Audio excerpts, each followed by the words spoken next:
कर बर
या सिंहासनाकडे गेलेल्या पायऱ्यांमध्ये मला वीर गतीला गेलेला प्रत्येक मावळा दिसत आहे. बाजी प्रभू, तानाजी मालुसरे, सूर्याजी काकडे, मुरारबाचे. आजही आठवते आहे आम्हास आमच्या सवंगड्यांसह रोहिडेश्वराच्या मंदिरात घेतलेली स्वराज्य स्थापनेची प्रतिज्ञा. जिजाऊमा साहेबांच्या आणि दादोजी कोंडदेवांच्या मार्गदर्शनात आणि संस्कारात घडत गेलेले आमचे बालपण. यातून मनात रुजवण झाली मातृभूमीच्या बांधिलकीची, रयतेच्या रक्षणाची आणि स्वराज्य स्थापनेच्या प्रेरणेची. आमची पवित्र मंदिरे उद्ध्वस्त करणाऱ्या उन्मत्त अफजल खानाचा जेव्हा आम्ही वाघनखांनी गोथा बाहेर काढला तेव्हा आठवतो आमचा जीव वाचविण्यासाठी जीवा महाले, संभाजी कावजी या आमच्या सवंगड्यांनी स्वतःचा जीव धोक्यात घालून केलेला धाडसी पराक्रम. पावनखिंडीची ती घनघोर लढाई. मी आठवतात बाजी प्रभू देशपांडे आणि त्यांच्या पांडल सेनेचा अतुलनीय पराक्रम. आम्ही पन्हाळ्याहून विशाळगडाकडे पोचतो. सिद्धी जौहरच्या फौजेला खिंडीत रोखून आमच्या पायी जीवाचे बलिदान देणारे बाजी प्रभू. लाखोंची फौज घेऊन स्वराज्यावर आक्रमण करणाऱ्या शाहिस्ते खानाला अत्तल घडवली ती आमच्या शूर, निडर आणि धाडसी मावळ्यांनी. लाल महालात घुसून आम्ही केलेल्या वाराने त्याची बोटे छाटली. तेव्हा त्याच्या सैन्याची धूळथाळ करणाऱ्या आमच्या मावळ मराठ्यांचे शौर्य आम्हा साठवते. आजही आम्हा साठवतो आमचा सिंह तानाजी मालुसरे, सूर्याजी मालुसरे, ज्यांनी अवघे मावळे घेऊन कोंढाणा जिंकला. अशा बिकट वाटेवर चालण्याचं भाग्य आपल्यासारख्या भाग्यवंतांनाच लाभतं आणि अशाच भाग्यवंतांची नावं इतिहास अभिमानाने आपल्या कपाळावर मिळवतो. माझ्या मावळ मराठ्यांनो, या स्वराज्याचे मालक तुम्ही आहात. आम्हाला हवी आहे फक्त अस्मिता. मी शिवाजी शहाजी भोसले पृथ्वीवर संचार करणाऱ्या सर्व अमंग नरपशूंचा नायनाट करण्यासाठी परमात्म्याशी वचनबद्ध होत आहे. मी भूपती, ही भूमी माझी पत्नी आणि रयत माझी लेकरे, म्हणून मी रयतेचा पित्याच्या मायेने प्रतिपाल करेन. माझे शासन हे निपक्षपाती आणि विनयशील असेल. स्वर्गीचा आनंद पृथ्वीवर नांदावा म्हणून हे राज्य व्हावे हितोश्रींची इच्छा. स्वराज्य हे टोळीवर आलेल्या धगधगत्या सूर्यासारखं आहे. ते कायम धगधगतच राहिलं पाहिजे. परकीय आक्रमणांच्या काळ रात्री येतच राहतील. कधी यवन, डच, पोर्तुगीज तर कधी मोगल. पण या काळ रात्री मधोमध चिडायच्या हाताच्या तलवारीच्या टोकावर स्वराज्य टिकवायचं, कारण हे राज्य व्हावे हितोश्रींची इच्छा.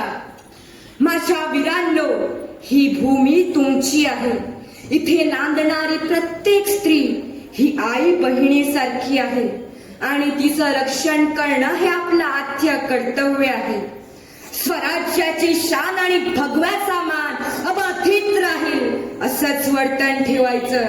स्वराज्याकडे जर कोणी वाकड्या नजरेनं पाहिलं तर त्याची कळ केली जाणार नाही. हर हर महादेव, हर हर महादेव.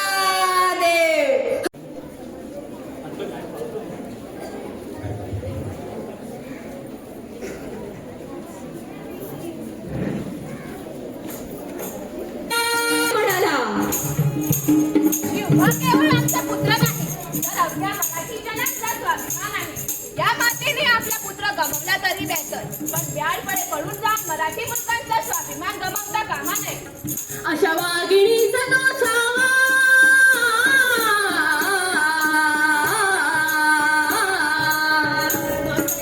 आपला पुत्र आणि मराठी मराठी मुलकाचा स्वाभिमान तुझ्या भेटीला लावूनच परत ये. अशा वाघिणीचा तो छावा गनिमाल कसा ठेचावा डोक्यात गनेमी कावा बेटीचा गल्ला सांगावा प्रतापगडावर आमने सामने बेटीचा सांगावा खानाना हसत हसत कबूल केला. दिवस ठरला न ठरल्याप्रमाणे त्या असं नाही जाण शिवाजी राजाच्या करामतीची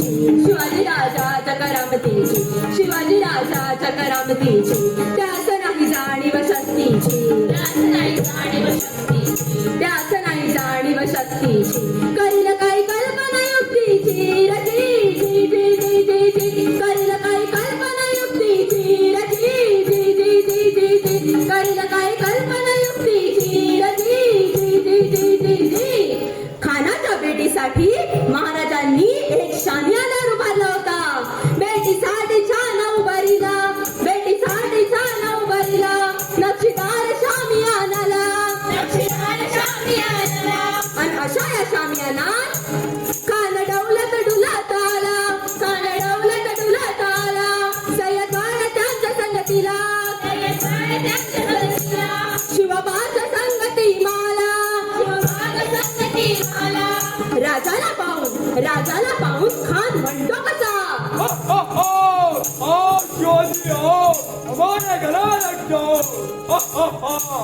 खान हाक मारितो वसरी रोखून नजारा गैरी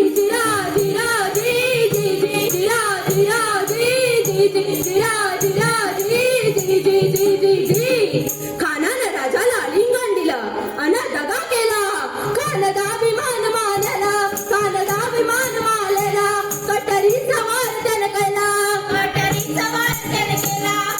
शिवबाच्या संगती माला कर वाजला झाला. खान लडबडला. इतक्यात महाराजांनी पोटामंदी बिछाव ढकलला. वाघन खानचा मारा केला. टर पडलं पोटाला.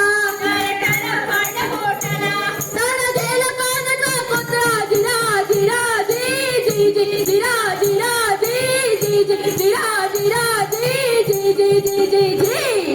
प्रतापगडचे युद्ध झाले.